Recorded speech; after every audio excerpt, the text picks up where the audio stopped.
بسم اللہ الرحمن الرحیم۔ السلام علیکم معزز ناظرین، آج کی اس ویڈیو میں آپ نور مقدم کی پوری رنگین کہانی اور پھر اس کے بیہیمانہ قتل کے بارے میں جان سکیں گے، جو ہماری ایلیٹ کلاس کا ایک سچا اور خوفناک چہرہ ہے جسے وہ اپنے پیسے سے چھپا کے رکھتے ہیں۔ پوری ویڈیو دیکھ کر آپ حیران رہ جائیں گے کہ اس سب کی حقیقت کیا ہے۔ ویڈیو شروع کرنے سے پہلے آپ سے گزارش ہے کہ میرے چینل کو سبسکرائب کریں، ویڈیو کو لائک کریں، کمنٹ کریں اور گھنٹی کو بھی پریس کریں تاکہ آپ تک میری ویڈیو بر وقت پہنچتی رہیں۔ پہلے دونوں خاندانوں کا تھوڑا تعارف کرواتا چلوں۔ شوکت مقدم صاحب پاکستان نیوی کے سابق آفیسر ہیں جو ریٹائرمنٹ کے بعد 2 ملکوں جنوبی کوریا اور قازقستان میں پاکستان کے سفیر رہے ہیں۔ ان کی 2 بیٹیاں اور 1 بیٹا ہے۔ چھوٹی بیٹی کا نام نور مقدم تھا۔ دوسری فیملی پاکستان میں جعفر برادرز کے نام سے ایک بہت بڑا بزنس گروپ ہے۔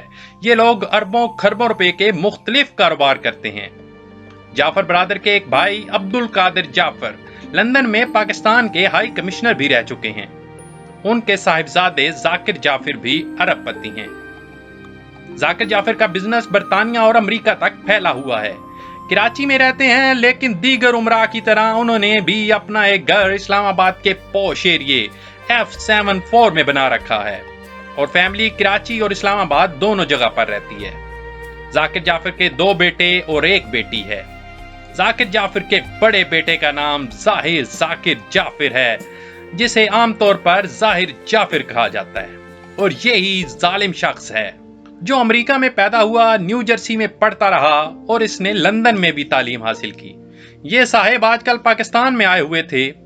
ظاہر جعفر سونے کا چمچ لے کر پیدا ہونے والوں میں سے ہے، لہٰذا اس میں وہ ساری خرابیاں موجود ہیں جو عموماً دولت مندوں میں ہوتی ہیں، یعنی تکبر، بدتمیزی، ظلم، نشہ۔ یہ دن رات اپنے والدین کی دولت پر عیاشی کرتا ہے اور دولت کو پانی کی طرح ضائع کرتا ہے، اڑاتا ہے۔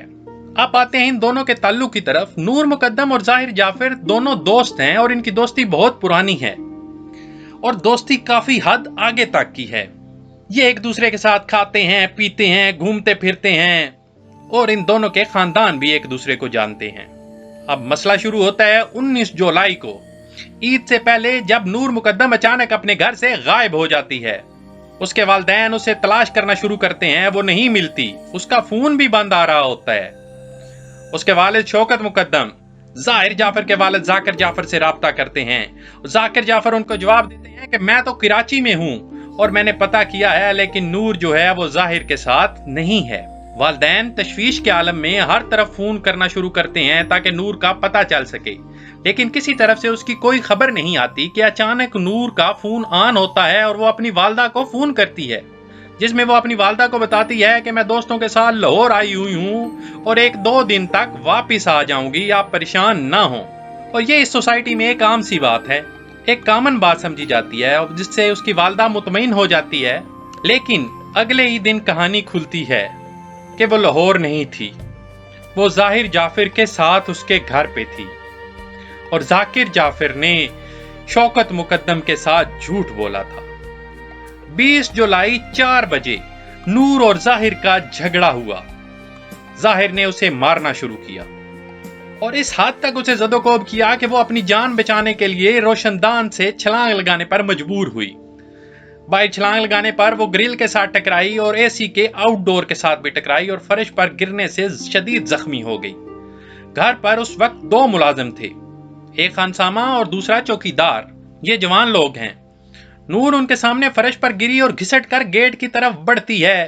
وہ چوکیدار کی منتیں کرتی ہے کہ تم گیٹ کھول دو، ظاہر مجھے مار دے گا، لیکن وہ بیچارہ مالکوں کے ڈر سے اور نوکری جانے کے خوف سے پتھر بن کر کھڑا ہوتا ہے۔ مین وائل ظاہر جعفر تیزی سے سیڑھیاں اٹھتے ہوئے نیچے آتا ہے اور دوبارہ سے اس بیچاری نور کو گھسیٹتا ہوا اوپر لے جاتا ہے۔ وہ راستے میں بھی اس کا سر کبھی دیوار پہ مارتا ہے تو کبھی سیڑھیوں پہ مارتا ہے۔ یہ دن 4:30 بجے کے قریب کی بات ہے۔ ملازمین فون کر کے ظاہر کے والد ذاکر جعفر کو بتاتے ہیں، لیکن وہ اس بات کو کوئی اہمیت نہیں دیتے۔ ظاہر نے اس کے بعد نور کو بالائی منزل پر دوبارہ سے ٹارچر کرنا شروع کر دیا۔ اس نے اس کے جسم میں جگہ جگہ چاقو مارے، جس سے اس کی چھاتی پر بھی ایک بڑا زخم آیا۔ وہ ظاہر جعفر کی منتیں کرتی رہی، لیکن وہ اس کے جسم کو چاقو سے کاٹتا رہا۔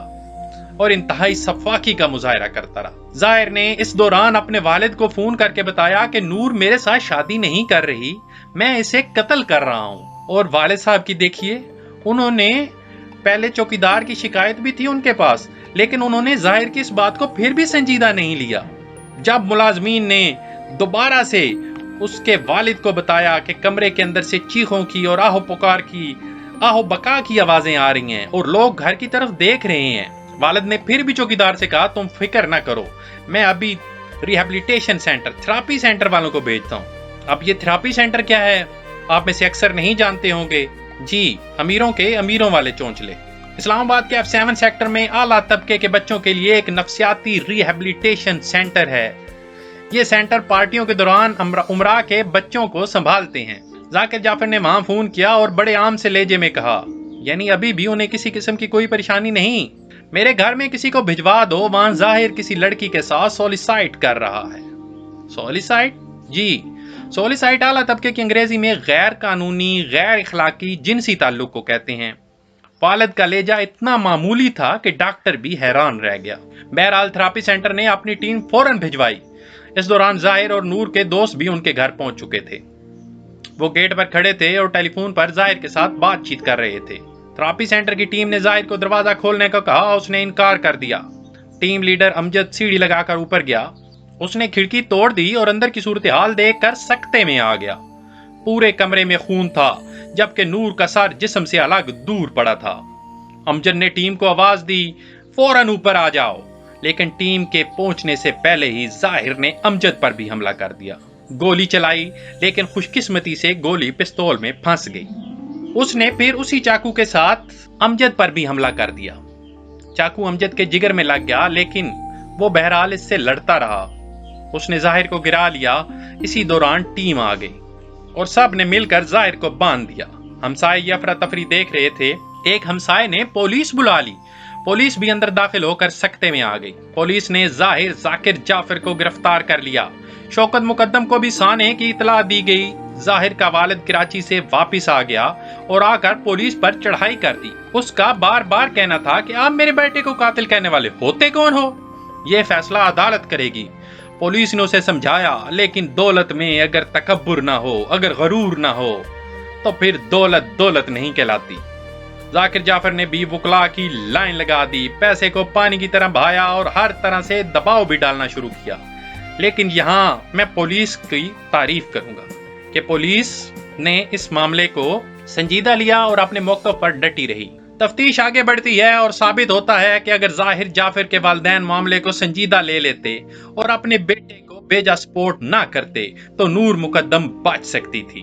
اس پر پولیس نے ذاکر جعفر اور ان کی بیگم عصمت آدم جی کو بھی گرفتار کر لیا اور ان دونوں ملازمین کو بھی پکڑ لیا، جو اگر اس وقت ذرا سی کوشش کر لیتے اور ان میں تھوڑی سی بھی انسانیت کی رمق ہوتی، پولیس کو اطلاع کرتے یا ہمسایوں کو بلاتے تو وہ بیچاری نور بچ سکتی تھی۔